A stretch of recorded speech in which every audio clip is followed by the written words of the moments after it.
Vocês não vão acreditar no que meu próprio filho fez comigo na semana passada. Ele preparou meu prato favorito, estrogonofe de frango, que não comia há anos. Eu fiquei emocionado. Pensei que finalmente estava se importando com o pai. Mas quando fui comer, senti algo estranho na boca. Eram cacos de vidro moído misturados na comida. E o que eu fiz depois? Bem, digamos que meu filho não esperava que eu descobrisse antes de engolir. Fiquem até o final porque essa história vai chocar vocês. Mas antes de continuarmos, confira se você já está inscrito no canal e escreva nos comentários de onde você está assistindo este vídeo. Meu nome é Francisco Silva. Tenho 65 anos. E até aquela quinta-feira de novembro, eu ainda acreditava que pai sempre será pai. Que bobagem a minha. Moro sozinho num sobrado simples na Vila Matilde, zona leste de São Paulo, desde que minha Clarice morreu há 2 anos de câncer. A casa tem 3 quartos, mas eu uso só um. O resto virou depósito de memórias que não tenho coragem de mexer. Sou aposentado da Companhia Paulista de Trens Metropolitanos, onde trabalhei 35 anos como maquinista. A pensão não é grande, mas dá para viver. Tenho uma rotina simples. Acordo às 6 da manhã, tomo café preto com pão francês, assisto o jornal, almoço alguma coisa fácil, cochilo à tarde e janto cedo. Durante a semana quase não saio de casa. Só vou ao mercado, à farmácia e ao posto de saúde quando preciso. Aos domingos visito o túmulo da Clarice no cemitério da Vila Formosa. Conversamos por 1 hora, conto as novidades da semana, limpo a lápide, troco as flores. Tenho 2 filhos. Amanda, de 35 anos, que mora em Campinas com o marido e os 2 filhos. E Gabriel, de 28 anos, que mora aqui em São Paulo mesmo. Amanda me visita todo mês. Sempre traz os netos para almoçar comigo no domingo. Gabriel é mais distante. Aparece quando precisa de alguma coisa ou quando está com problemas. Gabriel sempre foi o filho complicado. Na adolescência deu muito trabalho, usou drogas, repetiu o 2º ano, brigava com a mãe todo dia. Quando completou 18 anos, saiu de casa prometendo que ia mostrar para o mundo que era capaz. Voltou 3 meses depois, sem dinheiro, sem emprego, pedindo para ficar mais um tempo. Desde então, é assim. Sai, volta, sai, volta. Hoje tem 28 anos e ainda não conseguiu se estabilizar na vida. Trabalha com vendas, mas muda de empresa a cada 6 meses. Ora está vendendo plano de saúde, ora vendendo curso de inglês, ora vendendo aspirador de pó. Nunca fica muito tempo no mesmo lugar. Sempre diz que os chefes não reconhecem seu potencial, que os colegas fazem intriga, que o mercado está difícil. A verdade é que Gabriel não tem disciplina.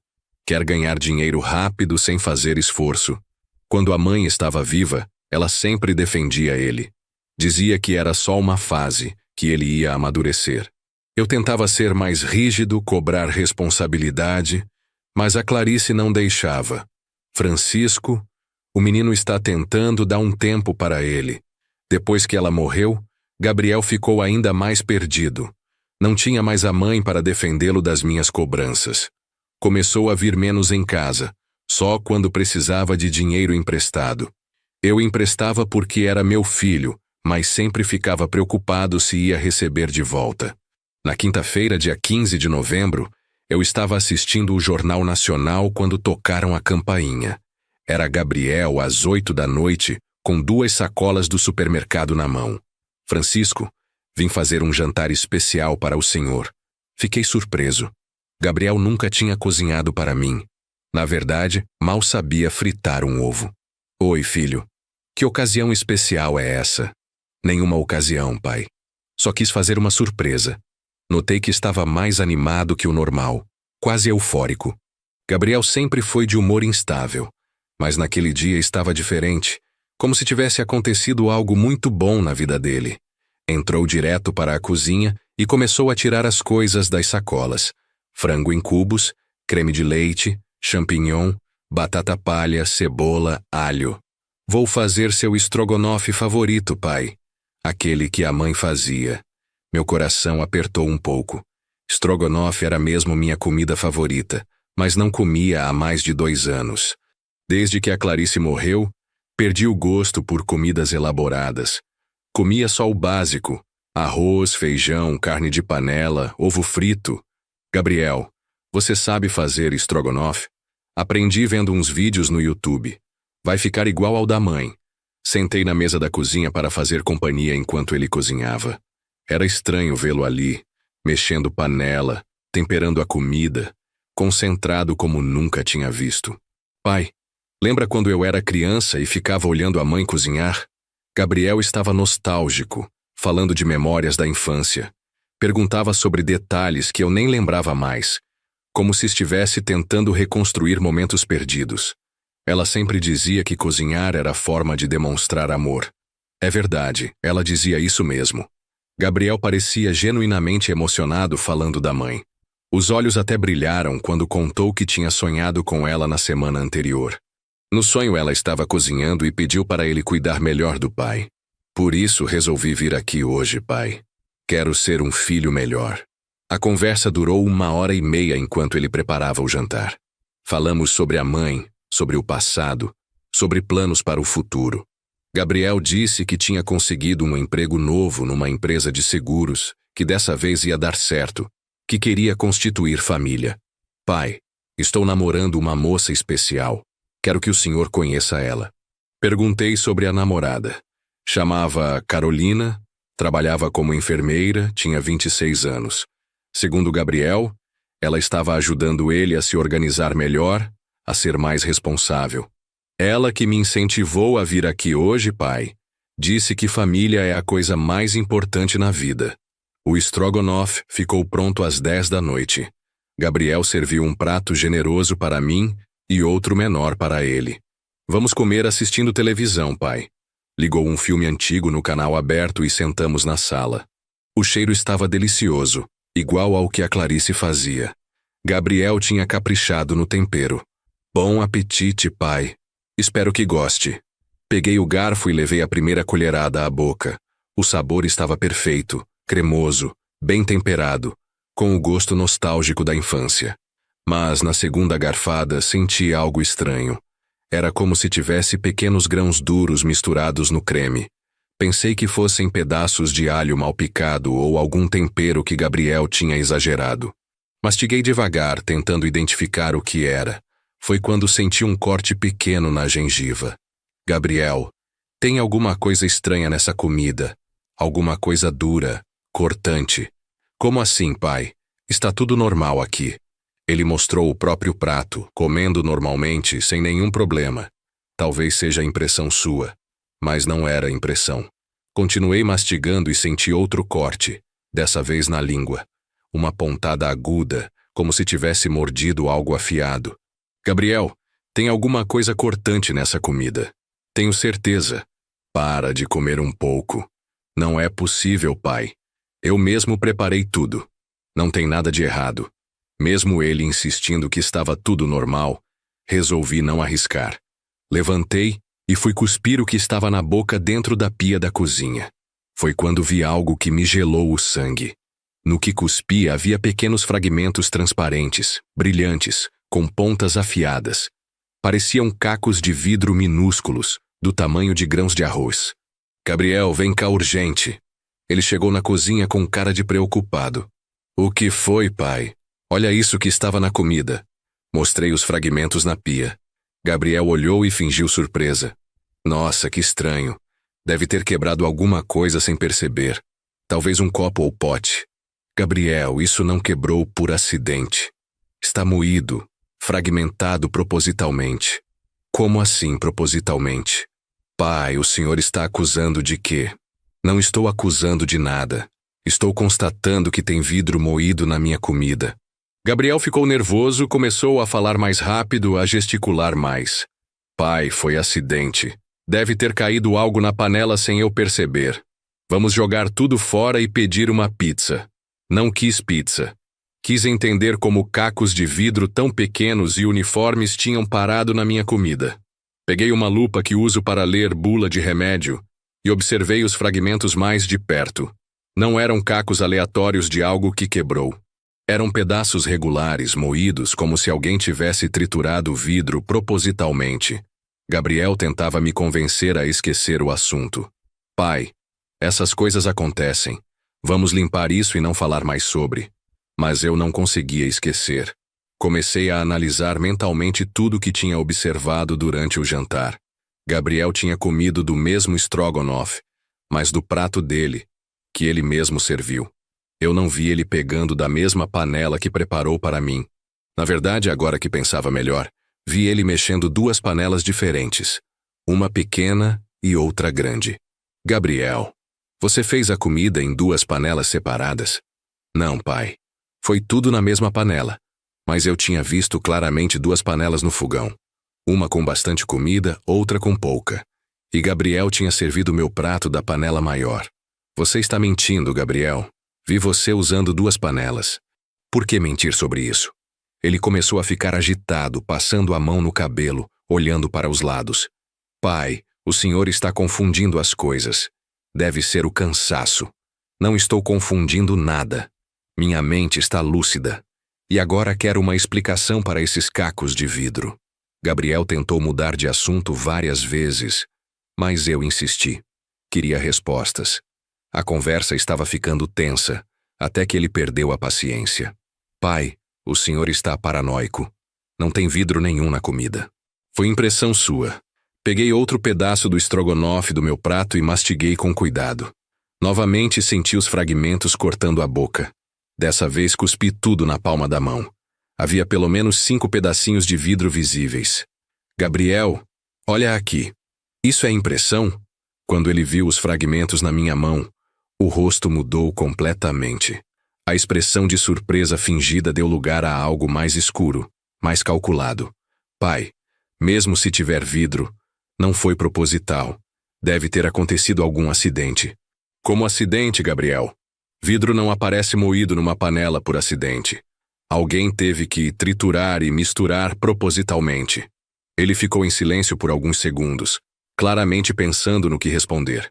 Pai, talvez tenha quebrado alguma coisa e eu não percebi na hora. Limpei tudo correndo. Pode ter ficado alguns pedaços. Gabriel, para de mentir. Você colocou vidro moído na minha comida de propósito. Por quê? A pergunta saiu mais como uma afirmação. Eu tinha certeza do que estava dizendo. Os cacos eram pequenos demais e numerosos demais para serem resultado de acidente. Pai, que loucura é essa? Por que eu colocaria vidro na sua comida? Essa é a pergunta que eu quero que você responda. Gabriel começou a andar pela cozinha nervoso, evitando olhar nos meus olhos. Era o mesmo comportamento de quando era adolescente e aprontava alguma coisa. Gabriel, senta aqui e me explica o que está acontecendo. Ele continuou andando pela cozinha, mexendo em coisas aleatórias, limpando a pia que já estava limpa, organizando temperos que já estavam organizados. Pai, o senhor está imaginando coisas. Não tem vidro nenhum na comida. Peguei os fragmentos que tinha cuspido e coloquei numa colher para ele ver melhor. Gabriel, isso aqui é vidro. Você sabe que é vidro. Eu sei que é vidro. Para de fingir que foi acidente. Quando ele viu os pedaços na colher, começou a suar. Gotas de suor na testa, nas mãos tremendo ligeiramente. Gabriel, você está nervoso. Por que está nervoso se foi só um acidente? Não estou nervoso, pai. Estou preocupado com o senhor. Deve ter engolido alguns pedaços. Vamos para o hospital. A preocupação dele pareceu genuína por um momento, mas havia algo falso no tom de voz, como se estivesse representando preocupação, não sentindo de verdade. Gabriel, se você estava preocupado comigo, por que insistiu tanto que eu estava imaginando coisas? Por que não admitiu logo que tinha vidro na comida? Ele não soube responder. Ficou me olhando com uma expressão que eu não conseguia decifrar. Era medo, culpa, raiva, tudo misturado. Pai, vamos resolver isso depois. Agora o importante é ver se o senhor está bem. Não vou resolver depois. Vou resolver agora. Gabriel, eu vou fazer uma pergunta e quero que responda com sinceridade. Você colocou vidro na minha comida de propósito? Ele demorou para responder. Durante esse silêncio, observei cada detalhe da expressão dele. Os olhos fugiram dos meus. A respiração ficou mais rápida. As mãos começaram a tremer visivelmente. Pai, que pergunta é essa? Claro que não coloquei vidro na sua comida. É meu pai. Gabriel, olha nos meus olhos e repete isso. Ele tentou olhar, mas não conseguiu manter o olhar fixo. Desviava constantemente, como criança mentindo. Pai, o senhor está me deixando nervoso com essas perguntas. Lógico que não fiz nada contra o senhor. Nesse momento tive certeza absoluta. Gabriel estava mentindo. Conhecia meu filho há 28 anos. Sabia ler cada gesto, cada expressão. Ele estava escondendo alguma coisa grave. Gabriel, vou chamar a polícia. Se foi acidente, eles vão esclarecer. Se foi proposital, você vai pagar pelas consequências. A reação dele foi imediata e desesperada. Não, pai. Não chama a polícia. Vamos resolver entre nós. Se ele não tinha feito nada de errado, por que tinha medo da polícia? Inocentes não temem investigação. Culpados, sim. Gabriel começou a chorar. Não era choro de tristeza. Era choro de desespero, de quem foi descoberto fazendo algo terrível. Pai, eu posso explicar tudo. Estou esperando a explicação. Ele sentou na cadeira da cozinha, enxugou o rosto com a manga da camisa e respirou fundo. Pai, eu estou passando por um momento muito difícil. Devo muito dinheiro para pessoas perigosas. Que tipo de dívida, Gabriel? Aposta online, pai. Perdi muito dinheiro em sites de cassino. Agora os caras estão me ameaçando. Quanto você deve? 40 mil reais. Senti como se tivesse levado um soco no estômago. 40 mil reais era quase um ano da minha aposentadoria. Gabriel, como você conseguiu perder 40 mil reais? Foi aos poucos, pai. Começou com apostas pequenas, depois fui aumentando achando que ia recuperar o que tinha perdido. Nunca recuperei, só aumentei a dívida.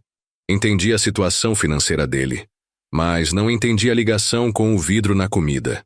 Gabriel, isso explica suas dívidas, mas não explica o vidro no estrogonofe. Para que colocar vidro na minha comida? Ele abaixou a cabeça e ficou em silêncio por um tempo longo. Quando levantou o rosto, tinha uma expressão que nunca tinha visto antes. Fria, calculista. Pai, os caras disseram que se eu não pagar até o final do mês, vão me quebrar. E se me quebrarem, quem vai cuidar do senhor? Ainda não estava entendendo a lógica dele. Gabriel, mesmo se algo acontecer com você, eu consigo me cuidar sozinho. Não preciso de ninguém me quebrando por causa disso. Não é só isso, pai. Se eu morrer, o senhor vai ficar sozinho no mundo. Amanda mora longe, tem família própria. O senhor vai definhar aqui nessa casa.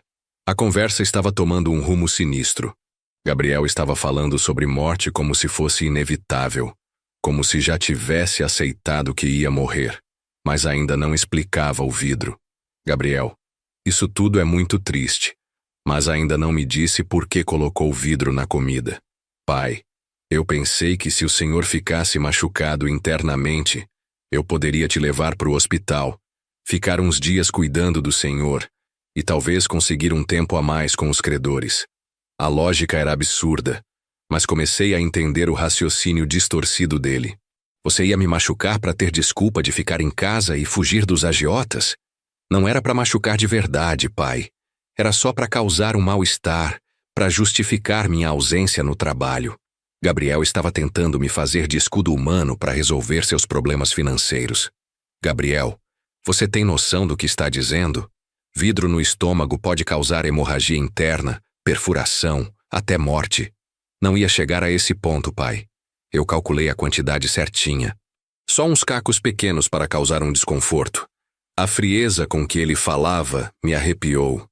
Gabriel estava descrevendo como planejou me machucar com a mesma naturalidade que descreveria uma receita de bolo. Meu próprio filho tinha me transformado numa cobaia para seus experimentos doentios. Gabriel, você pesquisou sobre isso? Sobre o quê, pai? Sobre os efeitos do vidro no organismo humano. Ele ficou constrangido, mas respondeu. Pesquisei um pouco na internet, pai. Vi que em pequenas quantidades não seria fatal. Fatal não, Gabriel, mas extremamente perigoso. Você podia ter me matado. A resposta dele me chocou ainda mais. Pai, se acontecesse algo grave, eu chamaria a ambulância rápido. Estaria aqui para socorrê-lo. Gabriel tinha planejado me machucar, mas também tinha planejado me salvar. Na cabeça doentia dele, isso justificava a crueldade do ato inicial. Era como se ele achasse que ser o salvador depois de ser o agressor diminuía a gravidade do crime. Gabriel, você está doente. Precisa de ajuda psicológica. Não estou doente, pai. Estou desesperado. Desespero não justifica crueldade, Gabriel.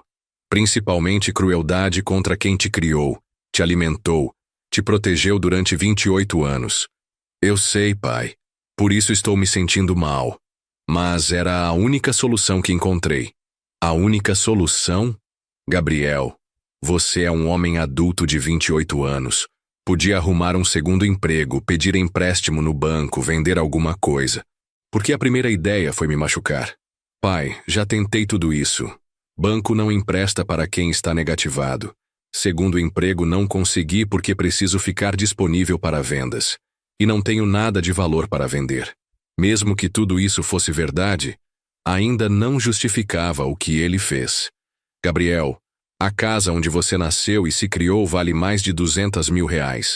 Se você precisasse mesmo de dinheiro, por que não pediu para eu vender e dividir o dinheiro?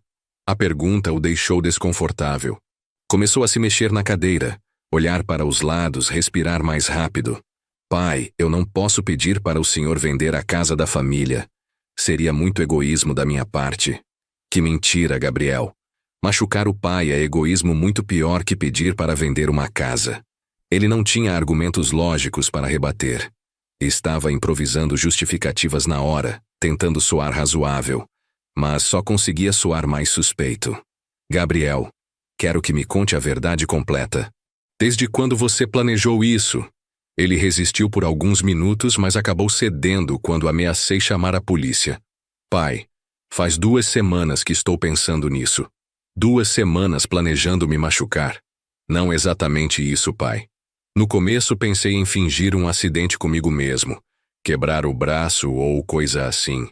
Mas aí percebi que se o senhor ficasse doente, eu teria justificativa melhor para faltar trabalho e ficar em casa. A evolução do pensamento dele era aterrorizante.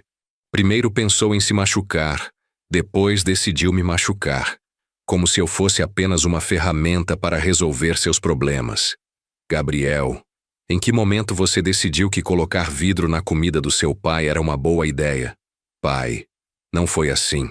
Eu estava pesquisando sobre acidentes domésticos e vi que vidro na comida era uma das causas mais comuns de internação de idosos. Pensei que seria convincente. Ele tinha pesquisado especificamente sobre como machucar idosos. Meu filho tinha estudado formas de me prejudicar como se fosse matéria da faculdade. Gabriel, onde você conseguiu o vidro? Quebrei um copo velho no quintal e triturei os pedaços com um martelo. Depois peneirei para ficar só os fragmentos pequenos. O nível de premeditação era assustador. Gabriel não tinha agido por impulso. Tinha planejado, pesquisado, preparado tudo com antecedência. Gabriel, você testou isso em algum animal antes de testar em mim? A pergunta o deixou horrorizado. Pai, que pergunta é essa? Claro que não. É uma pergunta lógica.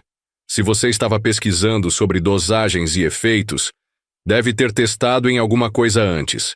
Pai, eu jamais machucaria um animal. Mas machucar o pai pode? A contradição era gritante. Gabriel tinha escrúpulos para machucar animais, mas não para machucar o próprio pai. Mostrava que ele sabia exatamente o que estava fazendo e que era errado. Pai, é diferente. O senhor é meu pai. Eu estaria aqui para socorrê-lo se desse algo errado. Gabriel, ser seu pai me torna mais protegido, não menos protegido. Você deveria me proteger, não me machucar. Ele começou a chorar novamente, mas dessa vez percebi que era choro manipulativo.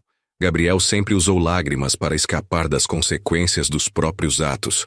Funcionava com a mãe, mas comigo não funcionaria mais.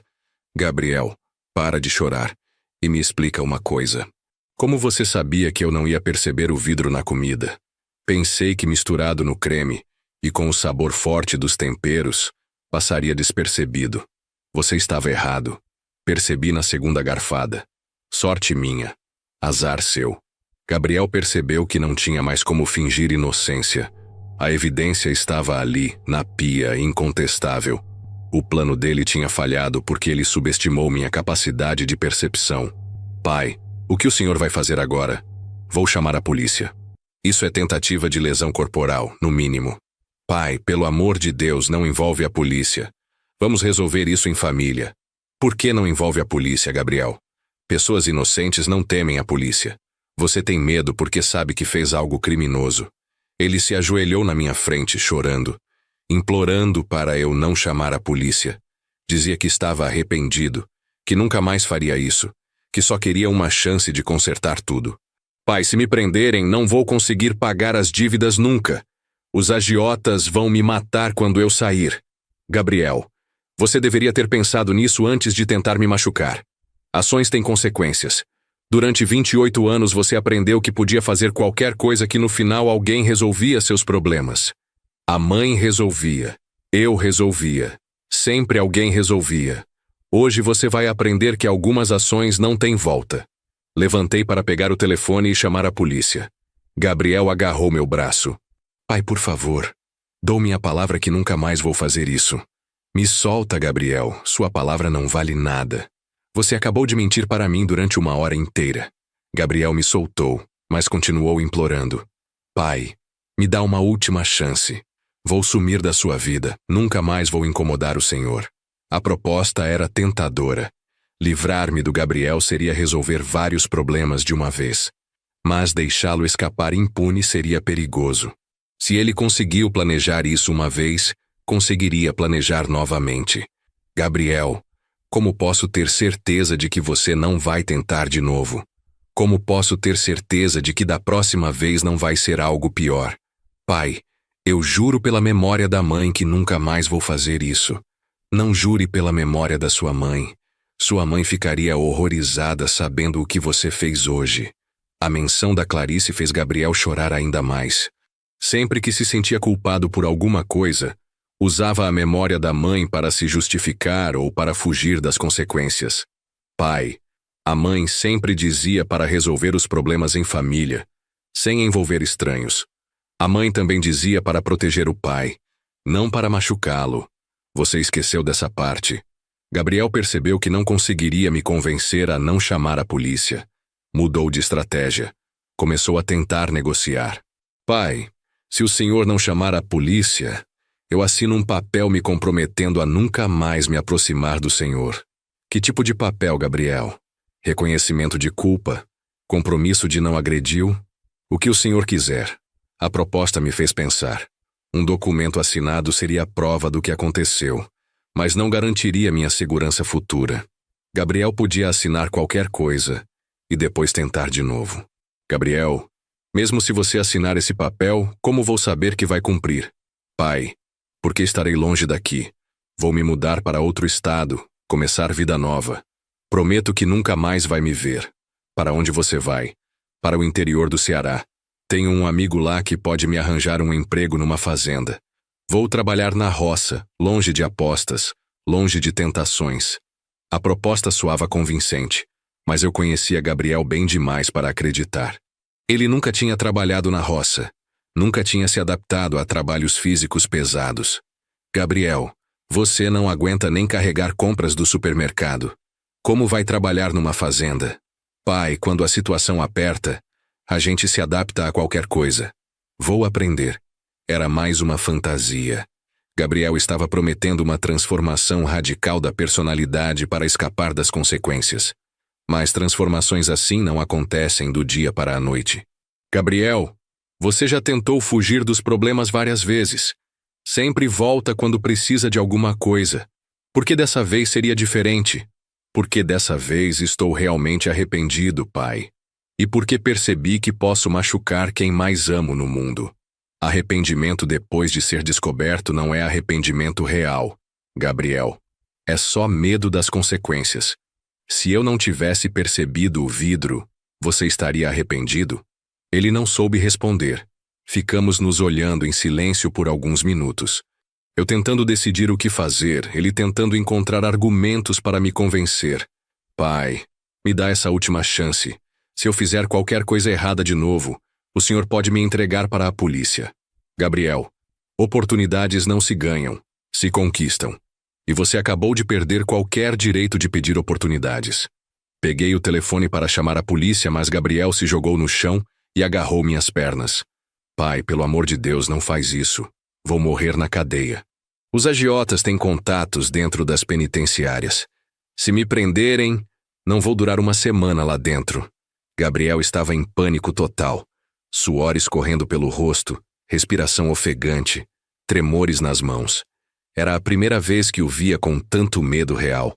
Levanta daí, Gabriel. Você deveria ter pensado nessas consequências antes de tentar me envenenar com vidro. Pai, me escuta. Eu tenho uma proposta melhor. Se o senhor não chamar a polícia, eu conto tudo sobre os agiotas. Nomes, endereços, como eles operam. O senhor pode entregar eles para a polícia no meu lugar. Que tipo de proposta é essa? Trocar a própria prisão pela prisão dos credores? Gabriel, isso só prova que você continua pensando só em si mesmo. Pai, se prenderem os agiotas, eu fico livre das ameaças. Posso trabalhar em paz e pagar as dívidas aos poucos. Todo mundo sai ganhando. Exceto eu, que quase morri mastigando vidro por causa dos seus problemas. Gabriel continuou implorando, mas eu já tinha decidido. Segurei firme no telefone e disquei 190. Alô, Polícia Militar. Preciso registrar uma ocorrência de tentativa de envenenamento. Gabriel tentou tomar o telefone da minha mão, mas consegui me afastar. Sim, foi meu próprio filho. Ele colocou o vidro moído na minha comida. Tenho as evidências aqui. O endereço é Rua das Palmeiras, 847, Vila Matilde. A viatura chegou em 15 minutos. Gabriel passou esse tempo todo tentando me convencer a desistir da denúncia. Chorava, implorava, prometia tudo o que era possível prometer. Pai, vou embora daqui hoje mesmo. Nunca mais o senhor vai me ver. Vou pagar todas as dívidas trabalhando no interior. Vou virar outra pessoa. Gabriel, você não consegue nem pagar as dívidas que tem aqui em São Paulo. Como vai pagar trabalhando na roça? As promessas dele eram cada vez mais absurdas. Falava em trabalhar 18 horas por dia, viver gastando só o básico, mandar todo o dinheiro para quitar débitos. Planos grandiosos de quem estava desesperado para escapar da prisão. Quando os policiais tocaram a campainha, Gabriel fez uma última tentativa. Pai, ainda dá tempo de mudar de ideia.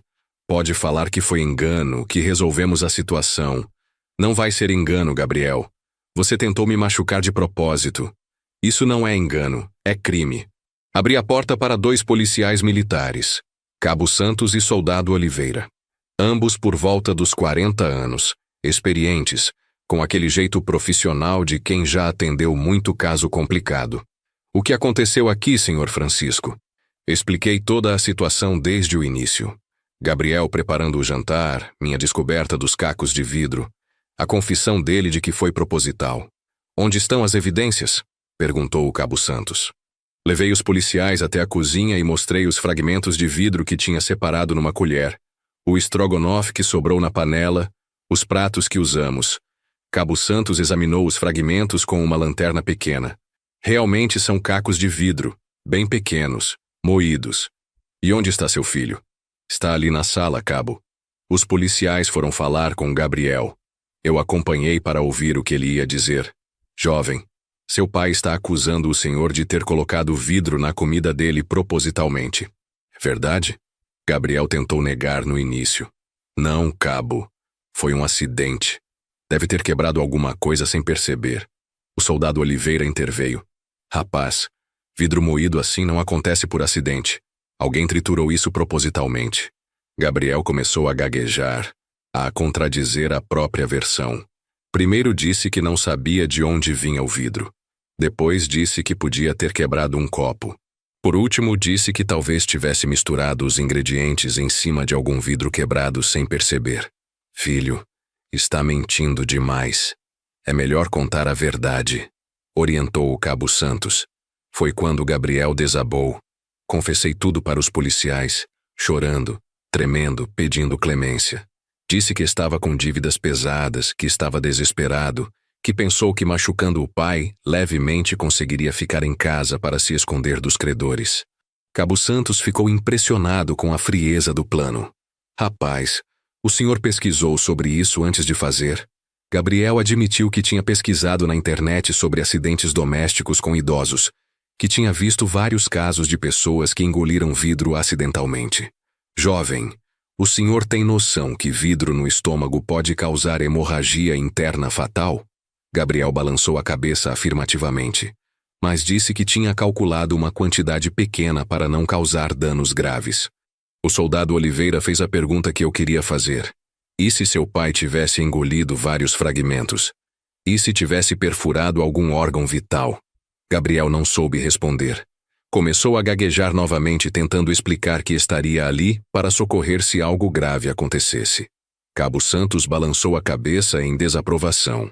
Isso é tentativa de lesão corporal grave. Vamos ter que conduzir o senhor para a delegacia. Gabriel se ajoelhou na frente dos policiais. Cabos, me deem uma chance. Posso entregar os agiotas que estão me ameaçando. Tenho nomes, endereços, esquemas inteiros. O Cabo Santos olhou para mim. Senhor Francisco, quer acompanhar seu filho na delegacia para prestar depoimento? Claro que quero. Preciso garantir que isso vai ser investigado direito.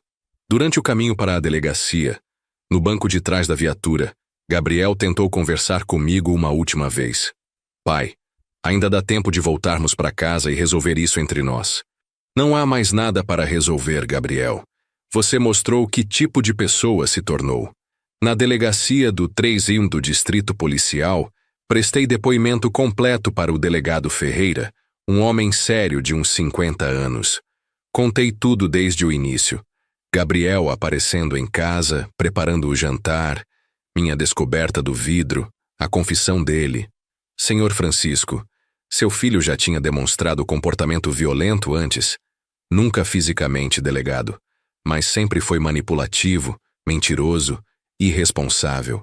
O delegado anotou tudo meticulosamente.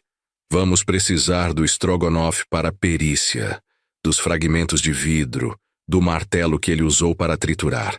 Também vamos investigar essas dívidas com agiotas. Gabriel prestou depoimento em seguida.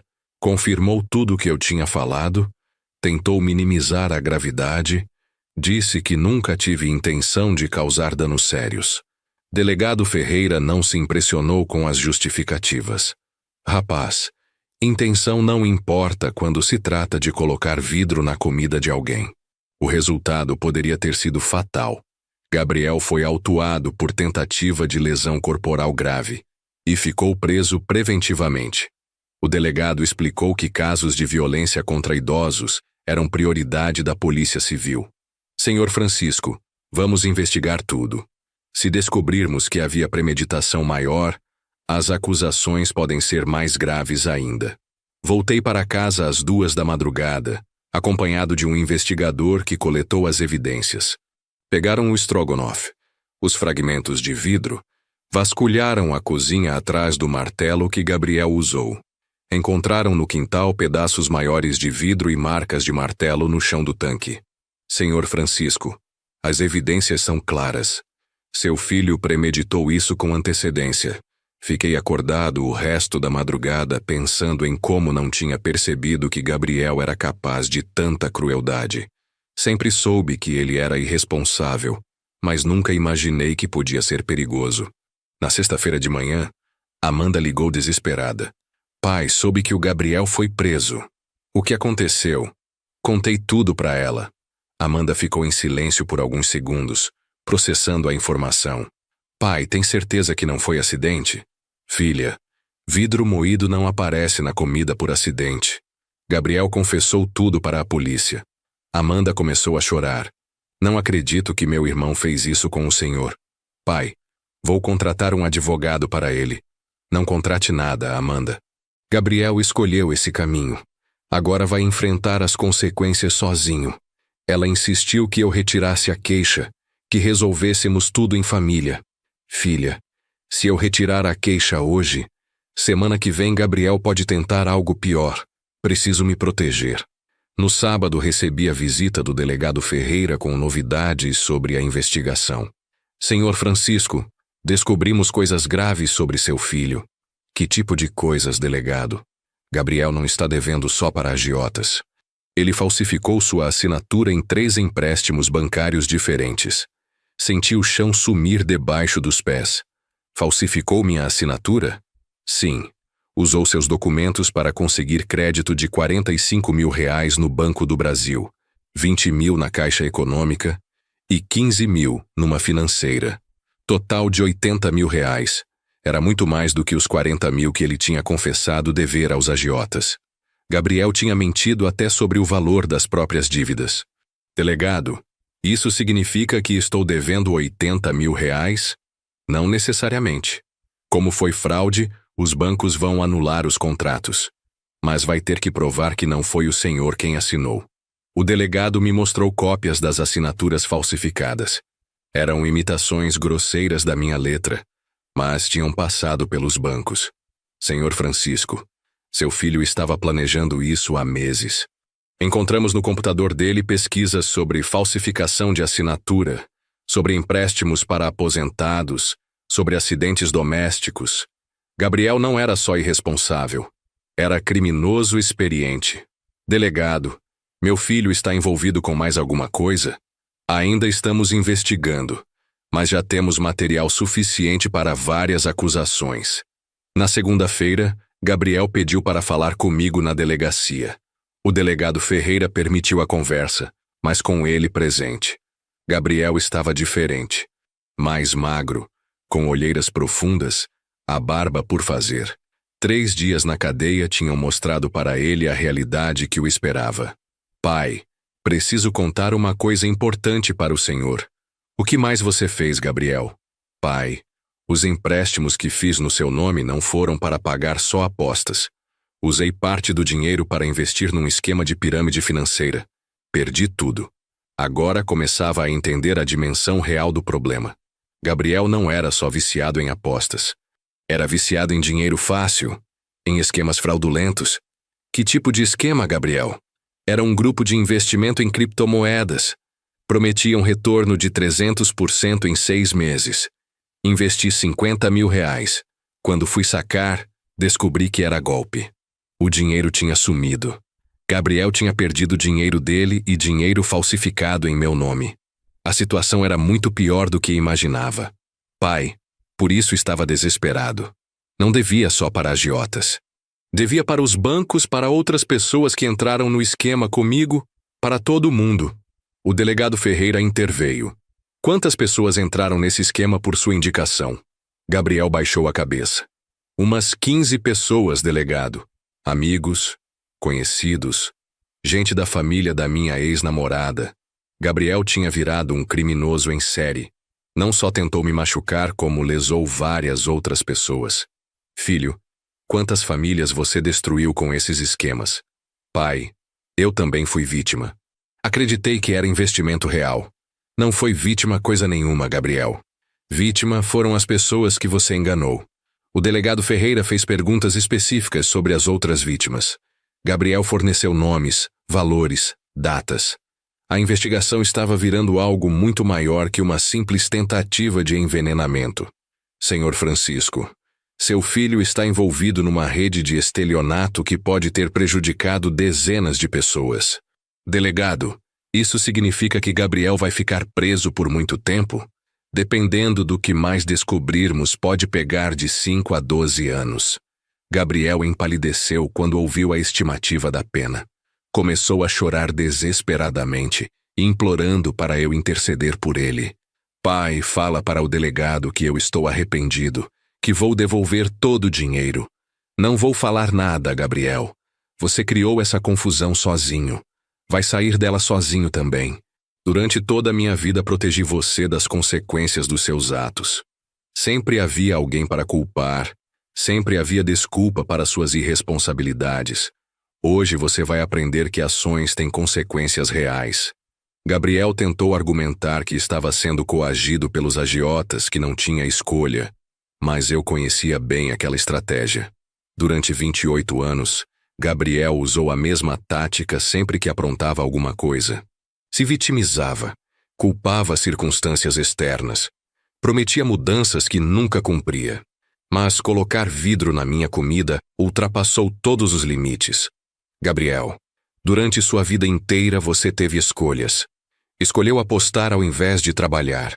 Escolheu mentir ao invés de ser honesto. Escolheu me machucar ao invés de pedir ajuda.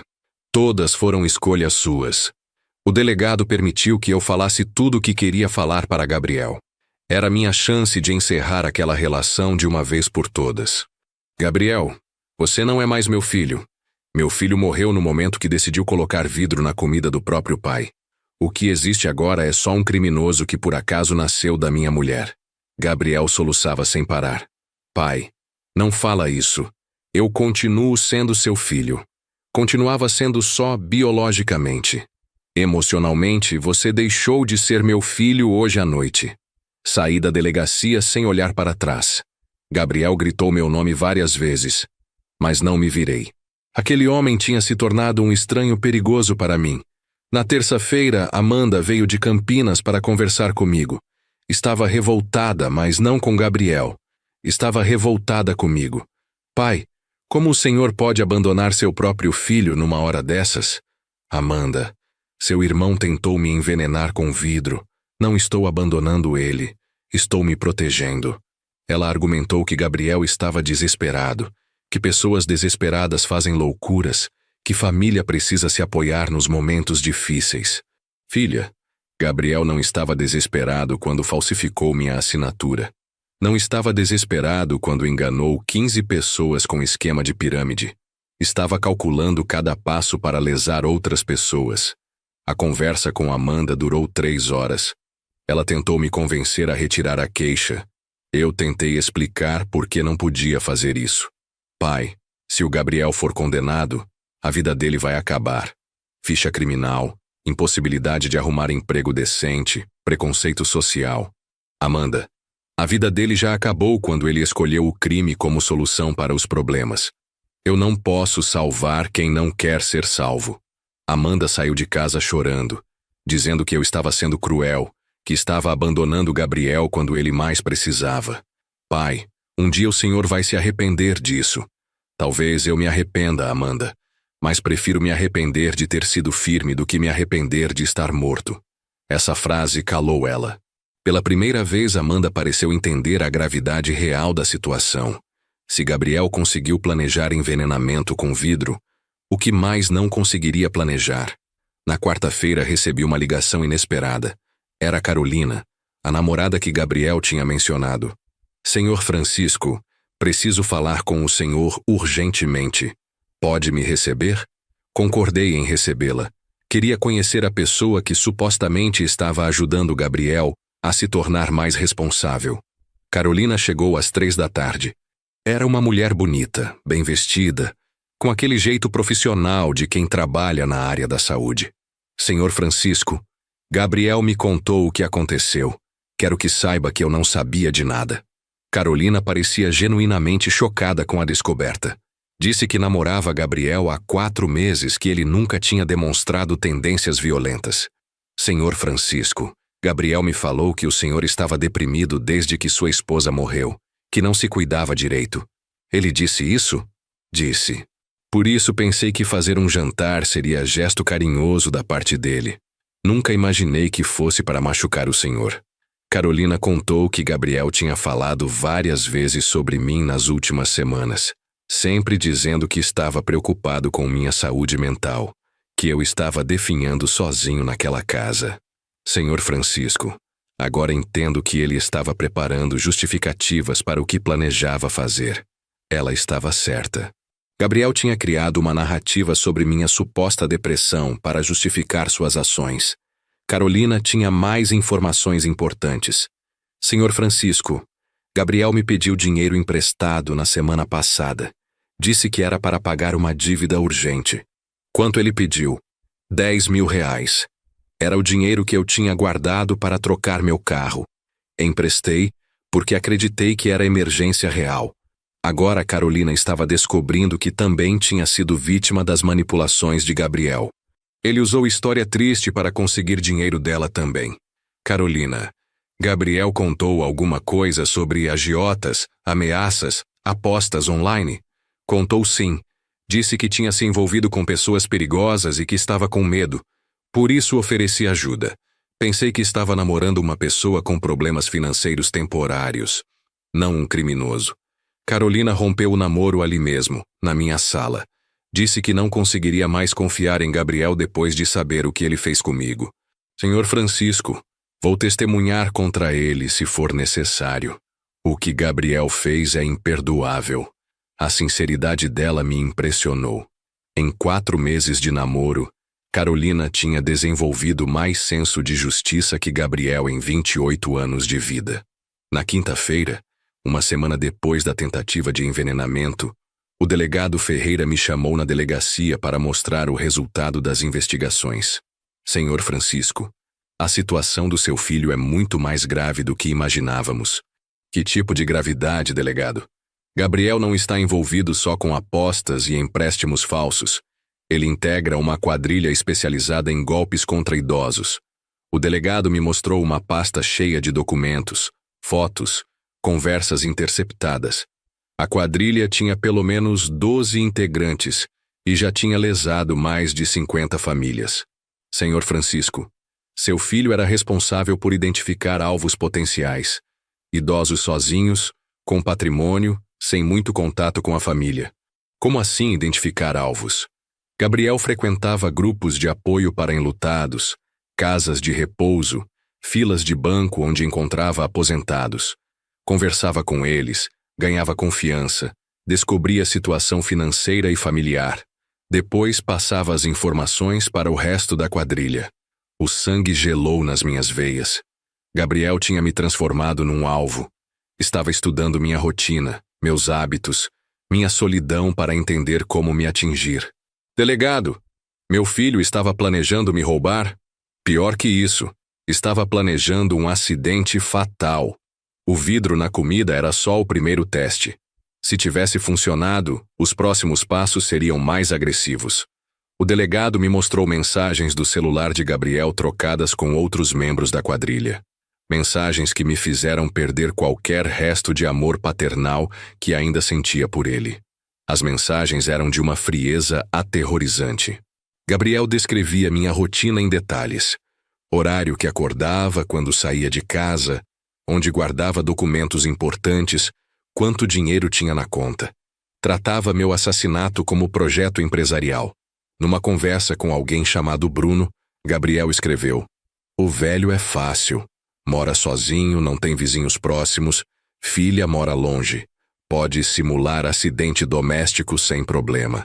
Senhor Francisco, seu filho estava recebendo instruções de como matar o senhor sem levantar suspeitas. O plano completo estava detalhado numa conversa de 2 meses atrás. Primeira etapa: ganhar confiança fazendo favores e demonstrando preocupação. Segunda etapa: causar pequenos acidentes para testar reações.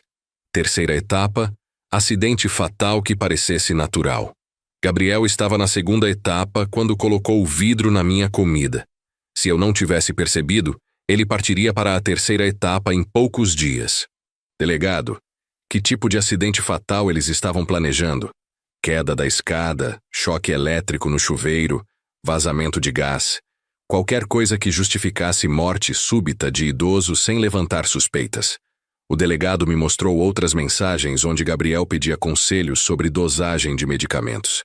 Queria saber como simular overdose acidental de remédio para pressão.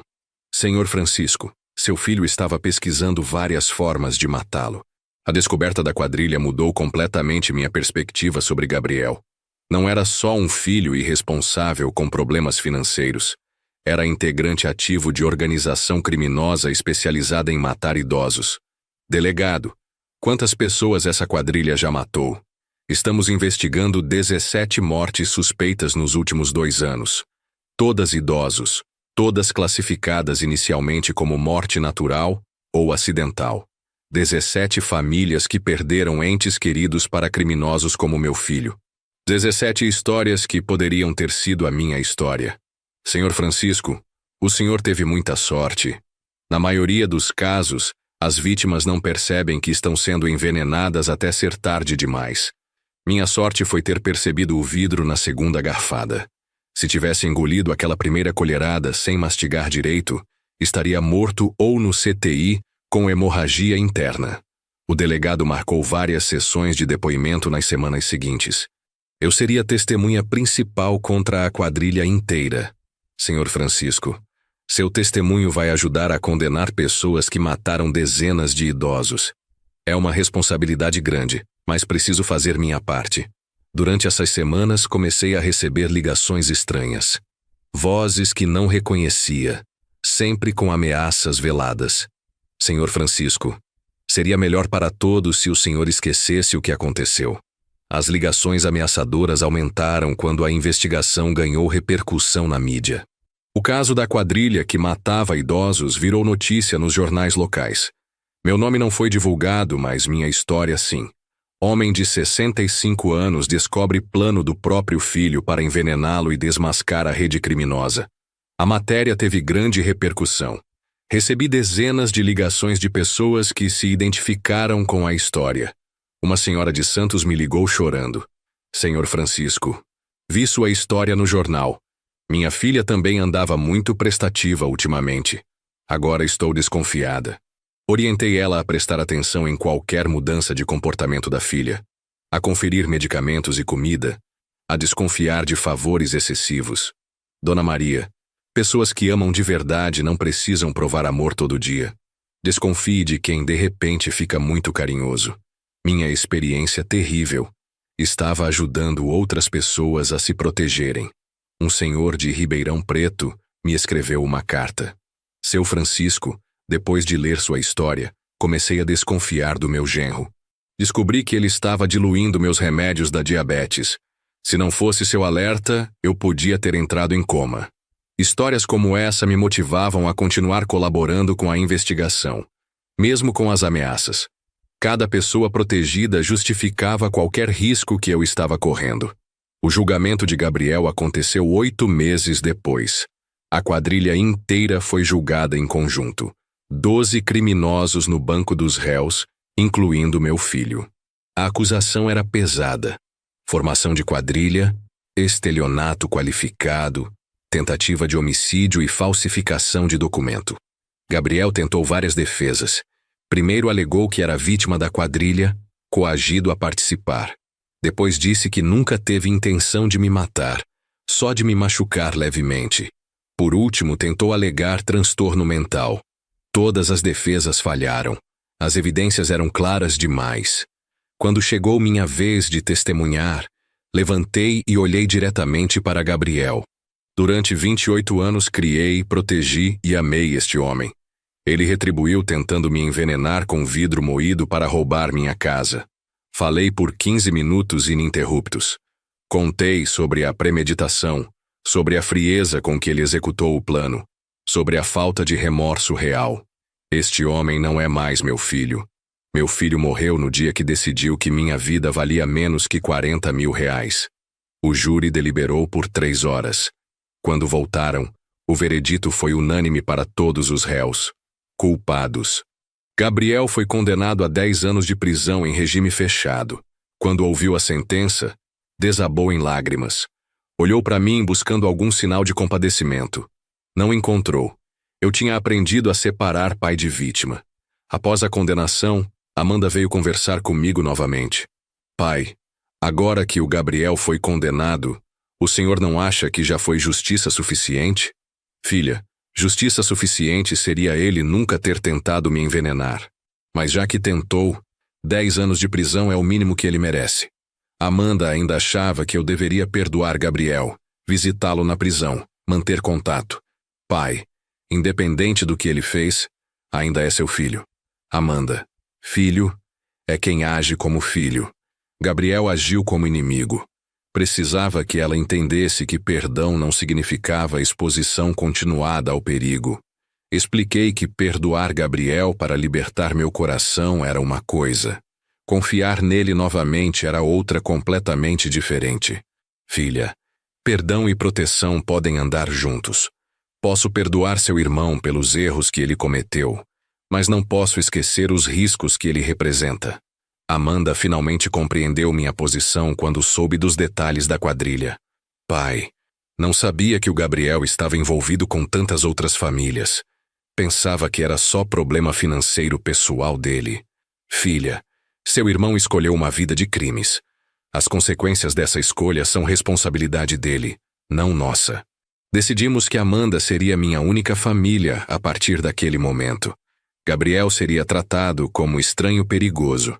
1 ano depois da condenação, comecei a dar palestras em grupos de terceira idade sobre como se proteger de golpes familiares. Minha experiência tinha valor educativo. Podia ajudar outras pessoas a identificarem sinais de perigo. Pessoal, sempre digo no início das palestras, desconfiem quando familiares distantes de repente ficam muito prestativos. Amor verdadeiro é constante. Não aparece do nada. Conto minha história em detalhes, mostrando os sinais que deveria ter percebido antes. Gabriel mudando de comportamento, interessando-se subitamente pela minha saúde, oferecendo favores que nunca ofereceu.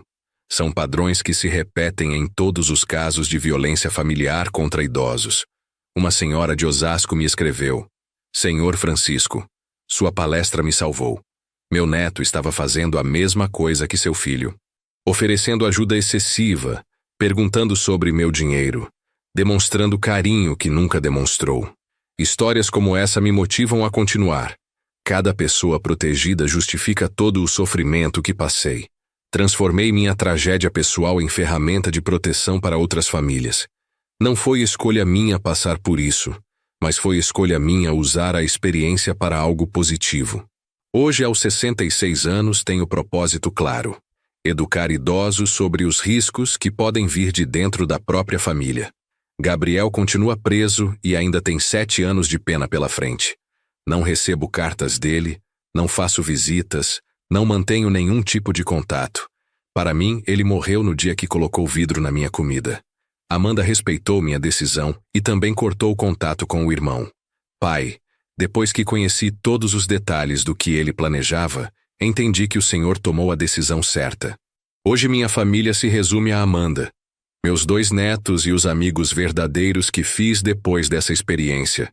É uma família pequena, mas sólida, baseada em confiança real, não em obrigações sanguíneas.